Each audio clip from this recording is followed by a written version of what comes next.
औपचारिक शिक्षा की विशेषताएं में नंबर 1 है औपचारिक शिक्षा योजनाबद्ध एवं व्यवस्थित ढंग से प्रदान की जाती है।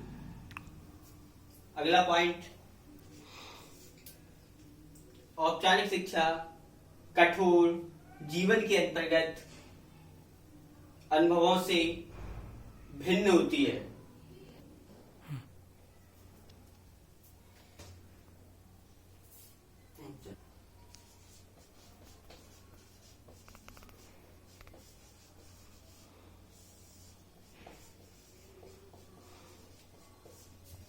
औपचारिक शिक्षा का महत्व, औपचारिक शिक्षा का महत्व समझेंगे। इसमें है औपचारिक शिक्षा बालक का आदर्श नागरिक बनने में सहायक सिद्ध होती है। अगला पॉइंट है औपचारिक शिक्षा के माध्यम से संस्कृति का हस्तांतरण होता है। अब आते हैं अनौपचारिक शिक्षा। अनौपचारिक शिक्षा की विशेषताएं।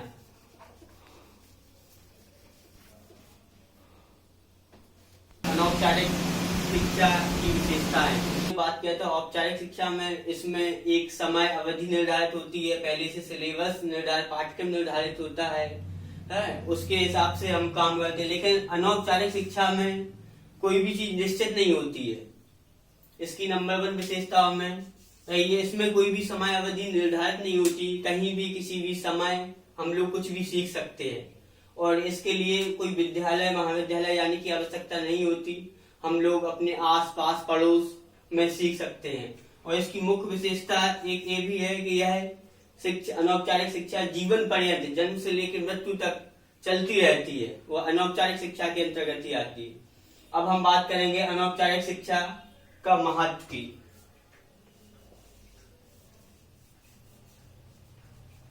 चालू है ना चलन दे।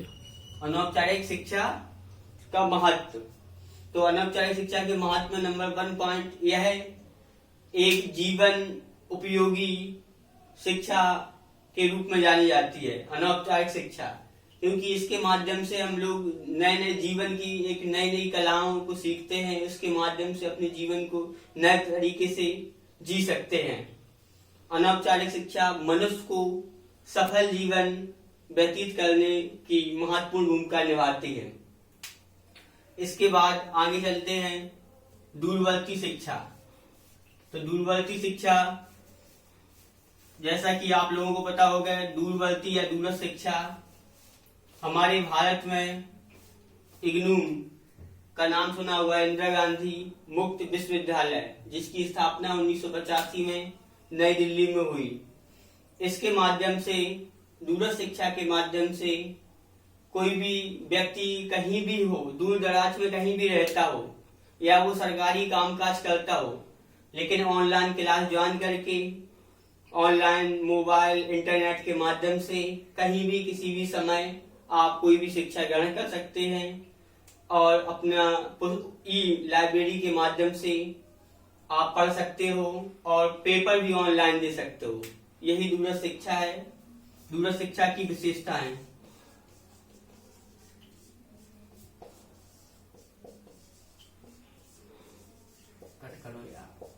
दूरस्थ शिक्षा की विशेषताओं में जैसे नंबर 1 पॉइंट में आप देखते हैं कि प्रवेश परीक्षा। जब हम किसी कोर्स को करने जाते हैं तो सबसे पहले प्रवेश परीक्षा में दाखिला लेना पड़ता है। तो दूरस्थ शिक्षा में ऑनलाइन माध्यम से या इंटरनेट के माध्यम से प्रवेश पाते हैं। फिर उसके तत्पश्चात अगला पॉइंट है एडमिशन, प्रवेश।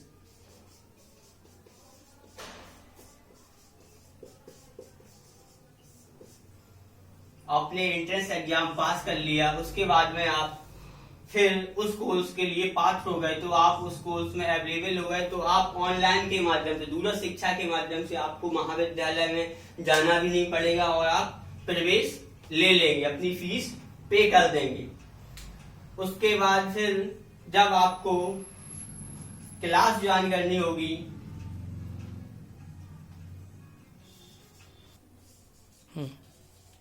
प्रवेश के बाद फिर आज बात आती है ऑनलाइन क्लास की। तो अब आपको औपचारिक शिक्षा की तरह आपको विद्यालय में नहीं जाना क्लास लेने के लिए।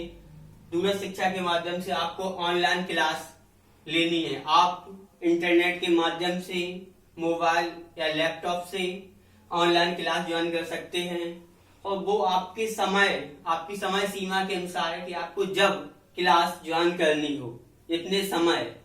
क्योंकि जो लोग दूरस्थ शिक्षा से जुड़े हुए होते हैं वो जाहिर सी बात है कि कहीं ना कहीं जॉब से जुड़े रहते हैं या अन्य कार्यों से जुड़े रहते हैं, तो ऑनलाइन क्लास वो अपने हिसाब से ज्वाइन कर सकते हैं और अच्छे अंक ला सकते हैं। अब बात आती है परीक्षा। परीक्षा ऑनलाइन होती है। हाँ, तो जो परीक्षा आप औपचारिक शिक्षा के माध्यम में परीक्षा आप ऑफलाइन आपको जाना पड़ेगा, आपका समय वेस्ट होगा।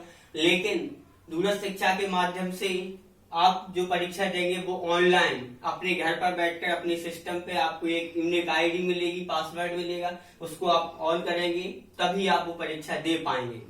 और परीक्षा के बाद में जब आपका परिणाम आएगा तो उसके बाद में फिर एक पॉइंट आता है डिग्री या डिप्लोमा। तो डिग्री लेने के लिए आपको महाविद्यालय में नहीं जाना पड़ेगा।